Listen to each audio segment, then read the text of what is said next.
धनश्री ने लिखा है,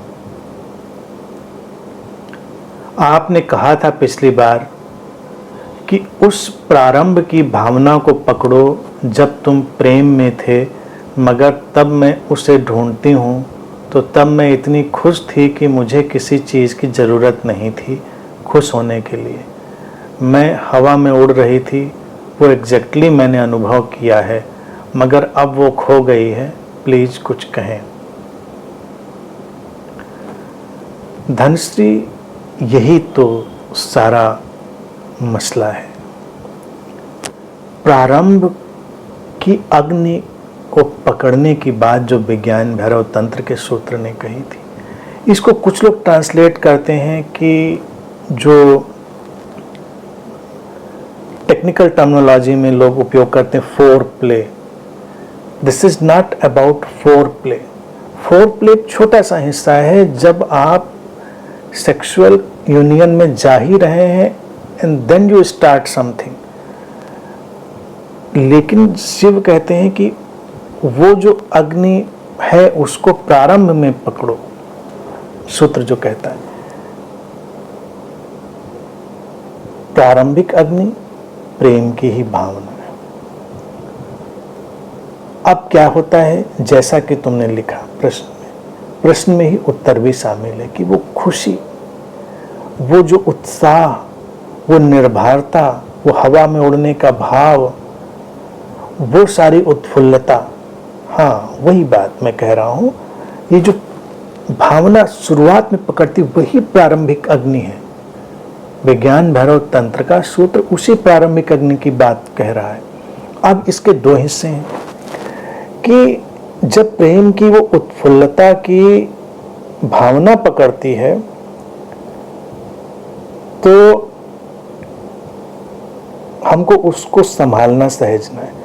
मैं इसलिए इसका आंसर उस परिप्रेक्ष्य में सूत्र के कह रहा हूं क्योंकि सूत्र तो वहां पर उसकी बात भी कर रहा है। विज्ञान भैरव तंत्र का सूत्र तो सेक्सुअल यूनियन की, काम मिलन की बात भी कर रहा है ना, तो इसलिए हम ले रहा हैं। उसको वो इनकार नहीं करता, लेकिन वो कहता है वो एक हैपनिंग की तरह आ सकता है, नहीं आ सकता है। इसीलिए सूत्र ने कहा उसके अंगारे से बचो, बचो अंगारे से। अब लोगों में क्या होता है, स्त्री और पुरुष का देखिए बहुत प्रचलित एक बात चल चुकी है। मनोवैज्ञानिक लोग भी कहते हैं, जो इस तरह के एजुकेशन देते हैं वो लोग भी, वो डिफरेंस है उनके नेचर का। कहते हैं कि पुरुष का जो इंटरेस्ट है वो ज़्यादा काम वासना की तरफ, वो प्रेम की बातें या प्रेम का दिखावा भी करेगा तो उसका लक्ष्य कुछ और होगा। स्त्री के अंदर ये थोड़ा और ढंग से पड़ता है। हालांकि बात पूरी तरह सच नहीं है, बहुत सारी बातें केवल जुमले की तरह चल जाती हैं, लेकिन चलती हैं तो, लेकिन उसमें काफ़ी सच होता है। तो वो बात कहती स्त्री काम वासना का भी उपयोग इसलिए करती है या उसलिए जाती क्योंकि वो प्रेम में ज़्यादा रुचि है उसकी। लेकिन ये अर्ध सत्य है, दोनों तरफ दोनों बातें समान संतुलन में लग सकती हैं। एनीवे, तो जब हम उसमें प्रवेश करते हैं, प्रारंभिक अग्नि, प्रारंभिक उत्ताप, वो जो ऊपर उठने का, हवा में उड़ने का भाव, अग्नि प्रारंभिक, इसीलिए सूत्र में शब्द बड़ा सुंदर उपयोग किया गया। देखिए, आग ही हमारे पास एक ऐसा फिनोमिना है जो ऊपर ले जाता है। आग जलती है तो नीचे नहीं जाती, आग ऊपर जाती है। तो अगर हम जब भी ऊपर उठने का कोई भाव अनुभव करते हैं तो उसको अग्नि से जोड़ दिया जाता है। अब अग्नि शुद्धता पैदा करने वाली भी है, अग्नि प्रकाश पैदा करने वाली भी है, अग्नि जलाने वाली भी है। प्रेम को भी इन सारे रूपों में हम देखते हैं।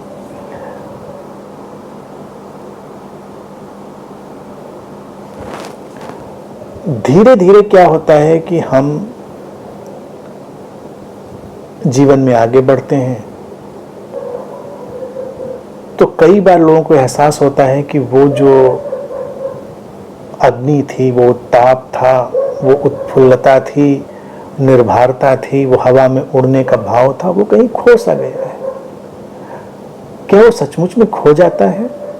हाँ, कभी कभी कुछ केसेस में खो जाता है, क्योंकि तब हम उसको संभालते नहीं।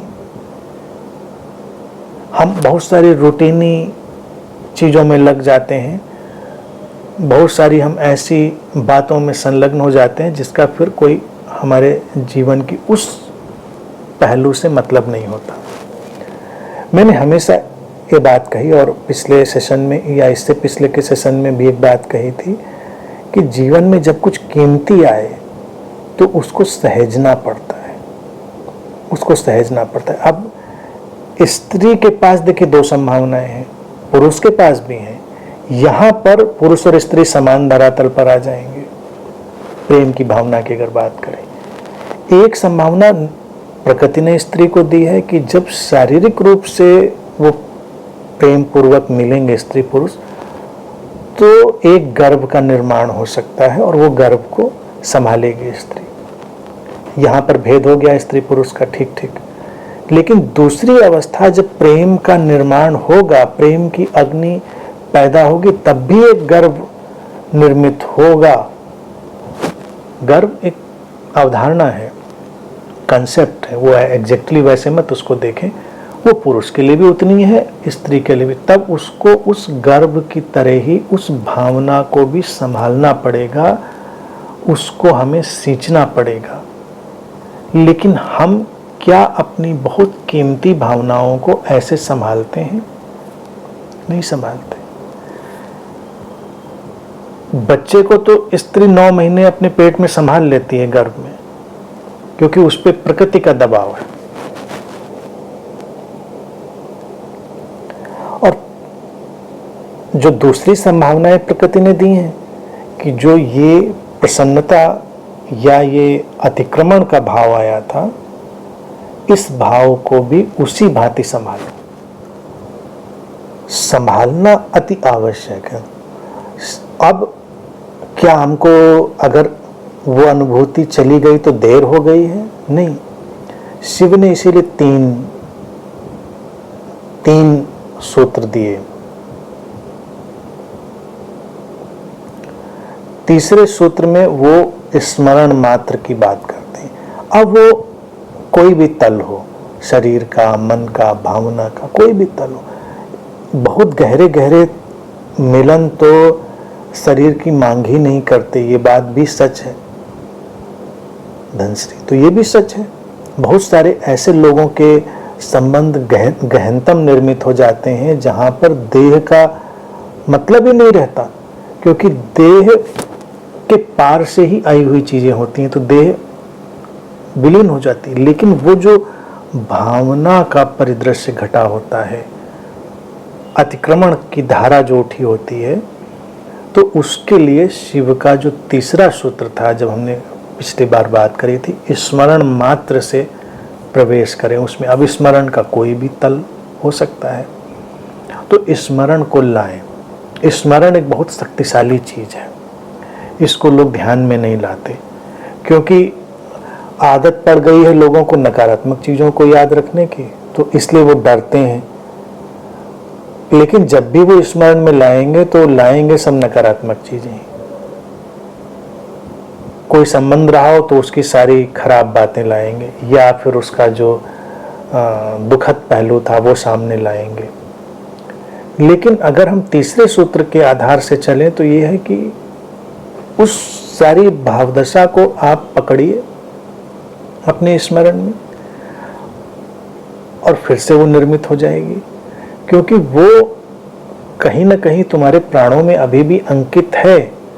उस इबारत की जो लिखावट है वो अभी भी प्राणों में है, भले वो धुंधली हो गई है, लेकिन हमारा स्मरण उसको उभार सकता है, रिवाइव कर सकता है, फिर से एक जीवंतता दे सकता है।